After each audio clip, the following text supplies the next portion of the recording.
where HIV is now, like if you are undetectable, like you don't necessarily like have to disclose that. I don't think you're putting anyone at any risk that you have to like necessarily go through that, but it's because of the stigma and shame that I feel like I have to disclose. People would look at that as betrayal. Jail. A gay man is going viral for talking about how he did not disclose his HIV to a sexual partner. Let's talk about it. Yeah, you better. Yeah, you better. Guys, before we get into today's video, please like and subscribe. This one is a crazy subject matter. A gay man is going viral on the internet for talking about his HIV diagnosis and his failure to disclose that to one of his partners. He's talking about it with two other queer women, presumably, who are giving the good old leftist, you're part of a marginalized community, so I must understand this egregious thing you're saying to me. Let's watch the clip. I put HIV positive on my profiles. People don't want to touch you. I remember being on a date with someone, so I brought him back to my place. It was like, okay, like I need to tell you something, like I'm HIV positive. And I remember he like looked at me. It was like I murdered him. I was like, I thought he was gonna beat the shit out of me. He was like, I can't believe you wouldn't tell me, and like you gave me HIV, and like was just losing his mind. And I'm like, no, that's not possible. Note, okay, the guy was upset saying, I can't believe you didn't tell me this, you gave me HIV, which means that they hooked up before this information was divulged to him. That's insane. Doesn't matter what status of HIV you have, that's insane. Let's keep watching. Even if I bled on you, like in an open wound, like that wouldn't happen. I'm undetectable. And like, you know, but he just like didn't want to hear it. Now, like the way the law goes, like being undetectable, like I really don't have to like disclose my status. And you think about it, like anyone that you meet on your first date or if like you're hooking up, like are you like, I have diabetes, I have high blood pressure. You're not telling them any of this shit. Where HIV is now, like if you are undetectable, like you don't necessarily like have to disclose that. I don't think you're putting anyone at any risk that you have to like necessarily go through that, but it's because of the stigma and shame that I feel like I have to disclose. People would look at that as betrayal.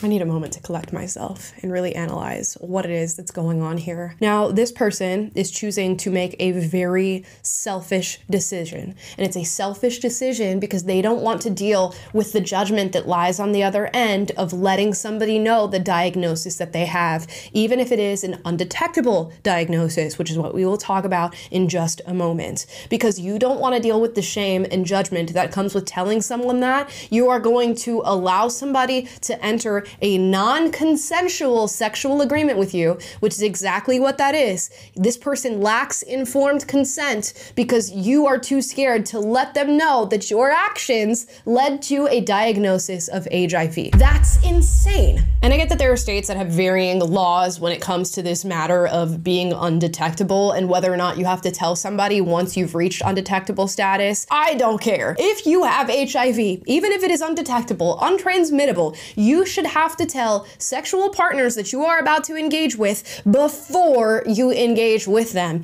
And this person being upset and giving you a look as if they want to murder you is absolutely justifiable. Even if this person is going to get on the other end of whatever they choose to do with you and not have HIV, the diagnosis speaks to your sexual behavior, your sexual choices. They also have to decide whether or not they trust that you are up to date with your medications, that you are taking them on a daily basis so as to not transmit this virus to them. There are many different things that this person now has to take in and analyze on the other side of that news. But if you do not give them that news and you choose to hook up with them without letting them know, you, in my opinion, have committed a crime. There is stigma and judgment that lies on the other end of such an announcement as that for a reason. And there are people who are going to run with that stigma and decide they no longer want to be with you in that way. And there are going to be people who don't. The real thing is allowing people to make that informed decision.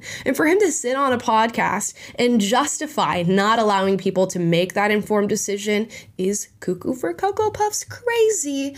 And he's sitting across from two other queer women, and this seems to be a queer podcast. It's the focus of the conversation on this platform. And I guess they're trying to justify the lunacy that they are hearing and what is is being said right in front of their faces, you see them nodding along, trying to make sense of what he's saying. One girl even says that you might engage with people who have other diseases and illnesses that are not going to be transmitted to you. The examples of HIV and high blood pressure were given. I'm sorry, okay? HIV is very different from having high blood pressure and diabetes. At no point are you at risk of high blood pressure or diabetes being transferred over to you after engaging sexually with somebody who is suffering from those afflictions. With HIV, it's not necessarily the case. And I know we're in an all-accepting culture, especially when it comes to the marginalized identities of being gay or queer, but that does not mean we have to accept this sort of behavior. In fact, I thought in this year, 2024,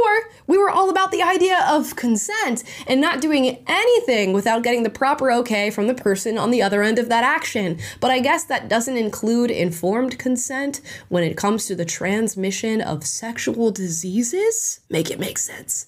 The math is not mathing. It's okay to be open-minded. It's not okay to be so open-minded that we begin robbing people of making important decisions as to who they engage with. And guess what? On any given day, we all make decisions that are based off of prejudice and stigma, things that I guess we've decided are wholly unnatural and negative, but it is your right to make those decisions based on your prejudice or stigma. And in this case, I'd say the stigma is rightful. What's crazy is this guy actively admits that if he were to be honest about his status, even the undetectable part of that status, people would not want to engage with him sexually. Instead of putting the ball in the court of those people to make a decision on their own behalf, he decides out of selfishness that he wants to engage with him and therefore will not give them the choice of having the actual information that would lead to a different outcome for him. It is peak selfishness. It is peak narcissism. It is the belief that what you want matters more than what other people want. And not only that, you are willing to victimize people in order to get what you want. That is insane. If you lure or trick somebody into engaging with you sexually under false pretenses, that's a form of sexual predation. So we should call this what it is and not try to justify it because life is so hard with an HIV status, even when undetectable, and we feel so bad for the LGBTQ plus community and those within it who go through this.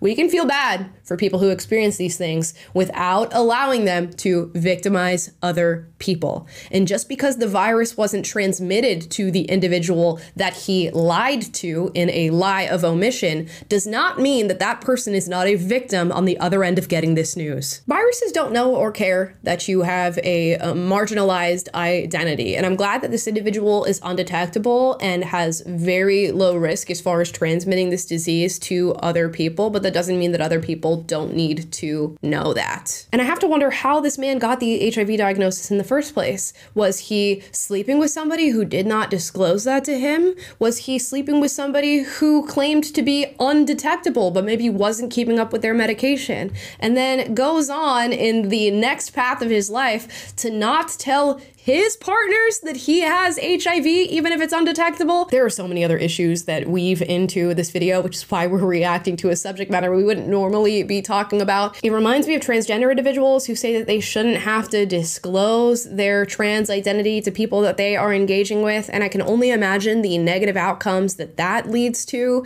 It also reminds me of the flippantness with which we view sexuality and sexual acts in this current culture, and the fact that he's talking about a very serious issue and something wrong that he is doing so flippantly as if we should just lift all stigma off of these issues points to a deeper societal issue that I think many of us are experiencing. So I just had to today watch this video and clear things up. You know, if we're going to talk about consent in this modern day and age, it better be informed consent. And those are my thoughts on this viral video. If you disagree with something that I said in this video, which would actually blow my mind on this one, but let me know by dropping it in the comments down below. As always, I encourage healthy debate, so duke it out, but do so respectfully. And if you like this video, like, subscribe, click the notification bell to be notified every single time I post a video for you guys, which is every day. And I will see you next time. Bye, guys. Yeah, you better. Yeah, you better.